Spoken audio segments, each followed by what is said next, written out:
नमस्कार, मंडल न्यूज़ के इस विशेष बुलेटिन में आप सभी का स्वागत है। आज शाम राज्य के मुख्यमंत्री उद्धव ठाकरे द्वारा फेसबुक लाइव के जरिए राज्य की जनता के साथ संवाद साधा गया और 15 दिन के लॉकडाउन को लेकर घोषणा की गई।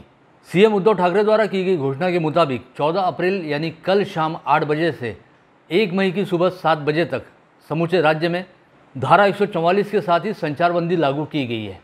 फेसबुक लाइव के जरिए सीएम उद्धव ठाकरे ने राज्य में लगातार बेकाबू होती कोविड संक्रमण की स्थिति पर अपनी चिंता जताने के साथ ही राज्य में 15 दिनों का लॉकडाउन लगाने की घोषणा की है। हालांकि इस समय राज्य में पहले से ही 5 अप्रैल से 30 अप्रैल के दौरान 25 दिनों का लॉकडाउन लागू है, जिसके बारे में खुद सीएम उद्धव ठाकरे द्वारा बीते रविवार 4 अप्रैल की शाम फेसबुक लाइव के जरिए राज्य की जनता से संवाद साधा गया था और 5 अप्रैल से लॉकडाउन लागू किया गया था। मंगलवार 13 अप्रैल को सीएम उद्धव ठाकरे द्वारा अपने फेसबुक लाइव में हालांकि कुछ नई बातें कही गई हैं, किंतु राज्य के आपदा प्रबंधन एवं राहत व पुनर्वास मंत्रालय द्वारा लॉकडाउन को लेकर जो शासनादेश जारी किया गया है उसमें लगभग उन्हीं सब बातों की पुनरावृत्ति की गई है जो बातें 4 अप्रैल को जारी आदेश में कही गई थी। सीएम उद्धव ठाकरे ने राज्य में लगातार अनियंत्रित हो रही कोविड संक्रमण की स्थिति पर अपनी चिंता जताने के साथ ही ऑक्सीजन व रेमडेसिविर इंजेक्शन की किल्लत को लेकर भी अपनी चिंता जाहिर की और कहा कि इनकी आपूर्ति जल्द से जल्द सुचारू करने हेतु तमाम आवश्यक कदम उठाए जाएंगे। इसके साथ ही उन्होंने अन्य राज्यों से महाराष्ट्र के लिए ऑक्सीजन की आपूर्ति हवाई मार्ग के जरिए उपलब्ध कराने को लेकर केंद्र से अनुमति मांगने का भी निवेदन इस फेसबुक लाइव के जरिए किया है।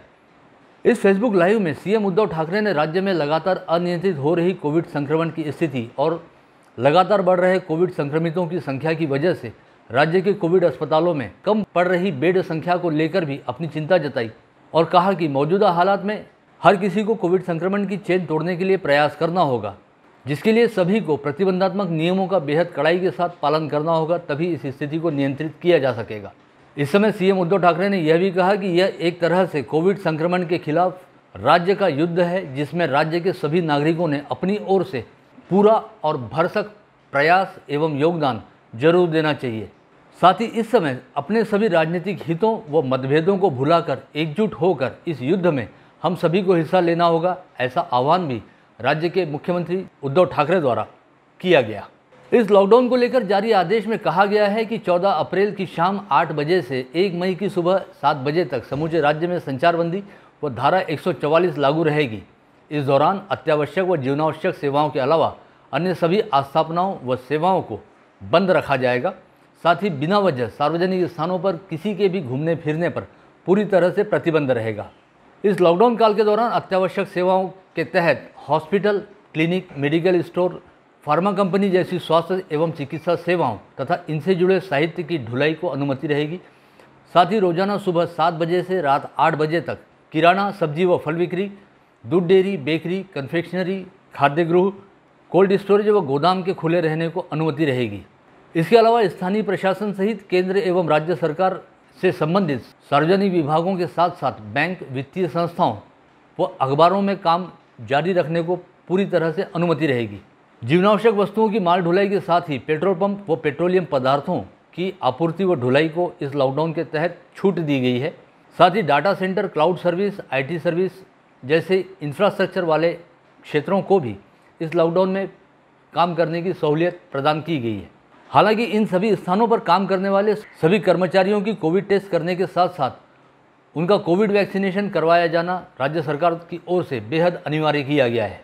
इसके अलावा इस लॉकडाउन में जो दुकानें, आस्थापना व प्रतिष्ठान बंद रहेंगे, लॉकडाउन काल के दौरान उन सभी के संचालकों व उनके कर्मचारियों को भी अपनी अपनी कोविड टेस्ट करने और अपना कोविड वैक्सीनेशन करवाना राज्य सरकार की ओर से अनिवार्य किया गया है और उन्हें इस संदर्भ में आवश्यक दिशा निर्देश भी दिए गए हैं। इस लॉकडाउन काल के दौरान ऑटो रिक्शा, टैक्सी व बस के जरिए यात्री परिवहन की सुविधा जारी रखने को सरकार की ओर से अनुमति दी गई है, लेकिन यात्री संख्या को सीमित रखने के बारे में आवश्यक निर्देश भी दिए गए हैं। इसके तहत ऑटो रिक्शा में चालक के अलावा केवल 2 यात्री, टैक्सी में चालक के अलावा अधिकतम 3 यात्री तथा बसों में 50% क्षमता के साथ यात्री परिवहन करने को छूट दी गई है। इस लॉकडाउन काल के दौरान सभी होटल, बार व रेस्टोरेंट को पूरी तरह से बंद रखने के आदेश दिए गए हैं। हालांकि जिन होटलों के साथ रेस्टोरेंट संलग्नित हैं, उन रेस्टोरेंट के जरिए होटल में रहने वाले मेहमानों के लिए सेवा दी जा सकेगी, लेकिन किसी भी बाहरी ग्राहक को वहाँ पर आकर खाना खाने की अनुमति नहीं रहेगी और ऐसे रेस्टोरेंट्स द्वारा ऐसे बाहरी ग्राहकों को सेवा नहीं दी जा सकेगी। हालांकि सभी रेस्टोरेंट्स द्वारा होम डिलीवरी की सर्विस शुरू रखने को सरकार द्वारा अनुमति दी गई है, किंतु कोई भी व्यक्ति अब रेस्टोरेंट में आकर पार्सल व्यक्तिगत तौर पर नहीं ले जा सकेगा। इसी शर्त के साथ बार को भी घर पहुंच सेवा यानी होम डिलीवरी देने की छूट दी गई है।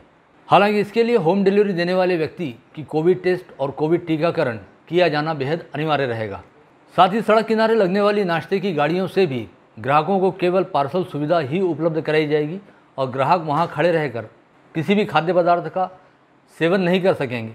यह पार्सल सुविधा उपलब्ध कराए जाते समय सभी ग्राहकों को नाश्ते की गाड़ियों से एक सुरक्षित अंतर रखना होगा, यानी सोशल डिस्टेंसिंग के नियमों का पालन करना होगा। इसके अलावा उद्योगों को भी 50% मनुष्यबल के साथ अपना कामकाज जारी रखने की अनुमति इस लॉकडाउन काल के दौरान सरकार की ओर से दी गई है और उद्योगों में काम करने वाले सभी मजदूरों के लिए भी कोविड टेस्ट एवं कोविड वैक्सीनेशन करवाया जाना अनिवार्य किया गया है।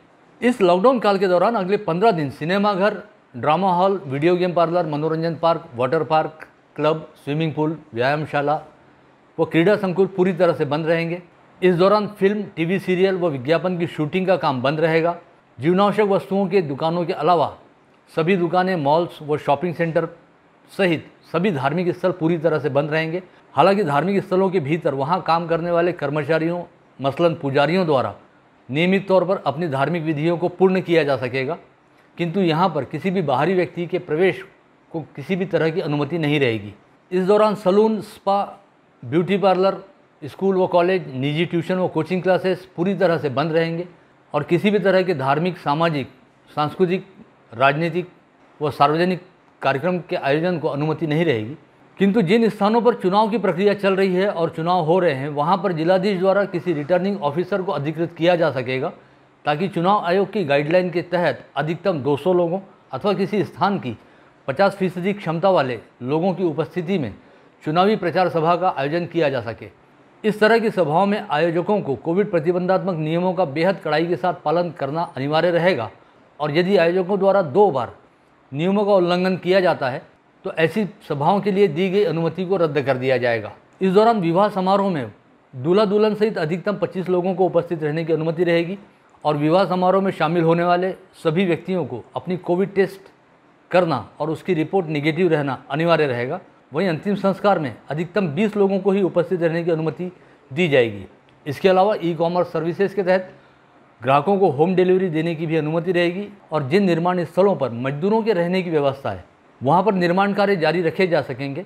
ऐसे स्थानों पर किसी भी बाहरी मजदूरों के आने जाने को अनुमति नहीं रहेगी और जिन स्थानों पर मजदूरों के रहने की व्यवस्था नहीं है वहाँ निर्माण कार्य जारी नहीं रखे जा सकेंगे। सीएम उद्धव ठाकरे तथा राज्य की महाविकास आघाड़ी सरकार द्वारा इस लॉकडाउन को लेकर 13 अप्रैल को जारी किया गया आदेश लगभग वही है जो पिछले 4 अप्रैल जारी और लागू किया गया था। इसमें नया कुछ भी नहीं है। हालांकि राज्य में कोविड संक्रमण की लगातार गंभीर होती स्थिति को देखते हुए सीएम ठाकरे द्वारा जताई गई चिंता व प्रतिबद्धता पर किसी तरह का कोई संदेह नहीं किया जा सकता। ऐसे में यह जरूरी है कि राज्य में कोविड संक्रमण की चेन को तोड़ने के लिए हर कोई लॉकडाउन संबंधी नियमों का स्व अनुशासन के साथ बेहद कड़ाई के साथ पालन करे, क्योंकि यह हमारे और आपके सहित हम सभी के परिवारों की ज़िंदगी के साथ जुड़ा मामला है जिसके साथ किसी भी किस्म का कोई समझौता नहीं किया जा सकता। इसी के साथ यह विशेष बुलेटिन यहीं समाप्त होता है। नमस्कार। स्वस्थ रहें, सतर्क रहें, सजग रहें और सुरक्षित रहें।